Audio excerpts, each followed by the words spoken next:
Hey guys, it's Sunday, which means it's time for another Halo Top 10.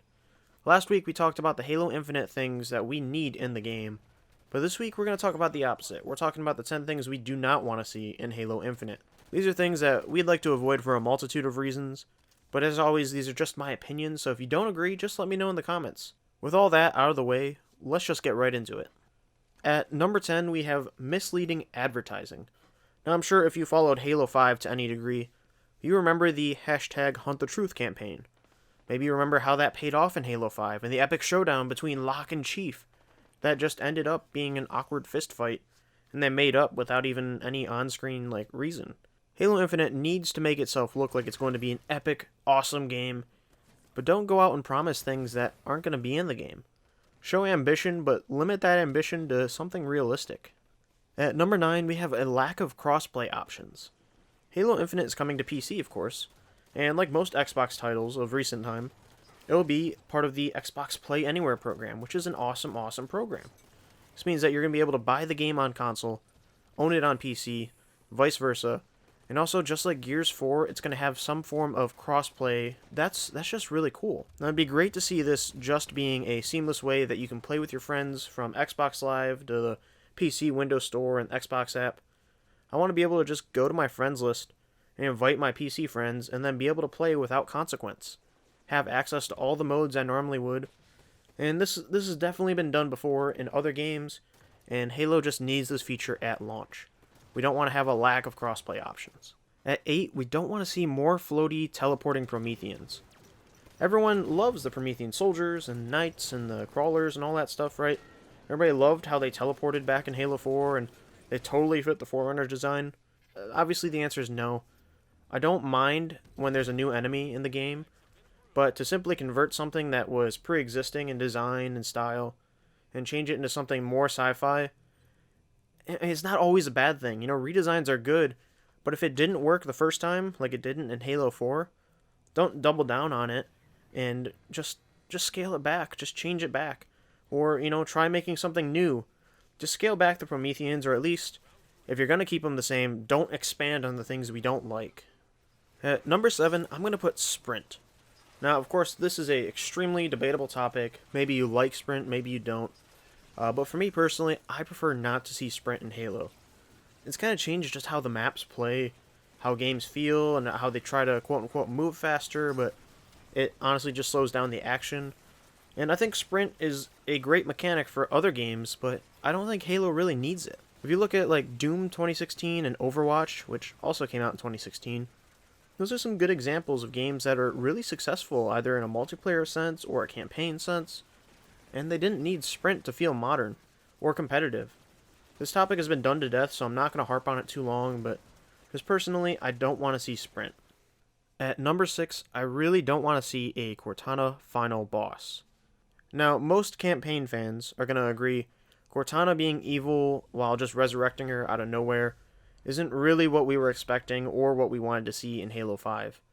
She's a crazy robot overlord now. She took over the galaxy, and she's simply evil because she went crazy with power.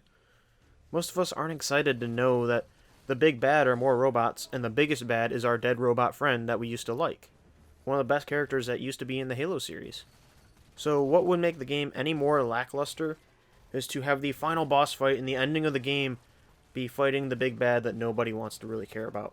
For number 5, we're going to talk about small corridor levels. Now, obviously, there's a guaranteed going to be a couple of these levels. Every Halo game's had small corridor levels. Even Halo 1, they've had the biggest levels in that game, and of course, the first mission is a small corridor level. I don't mind that, that's not a bad thing, but give me at least 2 levels that feel massive and exploratory, just like Halo 1 or 3. I don't mind if they're tunneled down, kind of like the levels in Halo 2, but give me some set pieces, give me some giant maps that I can explore, a giant open sandbox. Don't limit the game to small corridor levels, even if they expand just a little bit, like Halo 5 did. Don't limit the game just to, tunnels and places I have to go down a straight line. Make the levels big. Make them just a giant circle if you have to. Anything. For number 4, I really don't want to see more Spartan abilities. Now, in the last video, I was accused of being a bungee lever. I guess that's a term. Never heard of it. Don't get me wrong, I love the classic gameplay. That's definitely my favorite. But I do like 343's games. I'd never really got burnt out of advanced mobility. Part of the reason is I had taken a break from gaming in the middle of the advanced mobility craze. And of course, my break was actually included in Halo 5's lifespan. That's why I'm so far behind.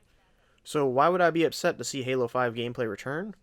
I'm not, but do I want them to add more Spartan abilities? No. Halo 5 is what it is, but it's still fun. But I do not want to see whatsoever double jumps or jetpacks or wall running, grappling hooks. Like, don't put that in the game. That is not the direction I want to see the series go. And of course, that's just my opinion, but just please don't. At number 3, there is aim down sight, or ADS. Now, I clearly prefer no Spartan abilities, but I don't mind them existing in the sandbox. ADS, though, I heavily disagree with. The assault rifle isn't supposed to be a long-range weapon, but with ADS that becomes possible, at least to a degree. I really don't want to see ADS come back. I don't think it's necessary. It truly doesn't feel like a Halo game to me, with that being in the game. If you need to get in close for a weapon, you should be able to get in close, or focus on getting in close.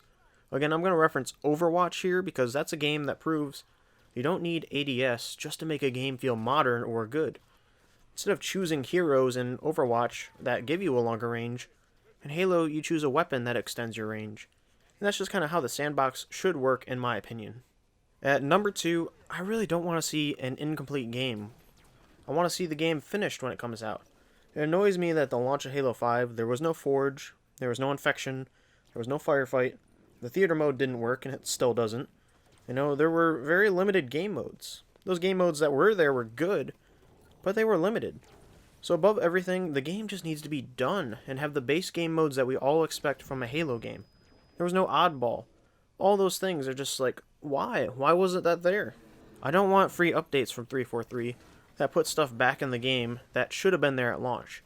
Now if they're adding like Race, a mode that's not necessary, okay, that's cool, but you know, Infection should be there at launch. Oddball should be there at launch. These are things that need to be in the game. 343, you're taking your time with this game, and that's great, but make sure the game comes out in a finished state, please. And the number one thing, you all guessed it, loot boxes. If you are a gamer, I don't need to tell you why loot boxes are bad. Halo 5's rec packs, they aren't very rewarding. It took too long to unlock everything. 343 just... I know you're going to have microtransactions. That's kind of guaranteed. I expected it. And at this day and age, I'm not upset with that. Just don't bring loot boxes back. No loot boxes. Please. It'll blow up in your face. The media is going to hate you. Public's going to be like, oh, there's loot boxes? I'm not going to buy that game. Just because you said there were loot boxes. So please, 343, don't do it. Just avoid it. It's a bad idea. And guys, that was it. I do want to say again, this was just my opinion. Maybe you do want some of these things in the game. And if you disagree, just let me know in the comments. I know somebody out there is going to say I'm wrong for having an opinion, so I might as well make it clear again. This is my opinion. This was my list. But if you do disagree, just honestly put it in the comments. Let me know down below. Or if you agreed, put it down below. Thank you for watching, though. The channel is growing pretty well, and I'm really, really excited to see what I can do with it and where we're going to go with it. So I do hope to see you all in the game.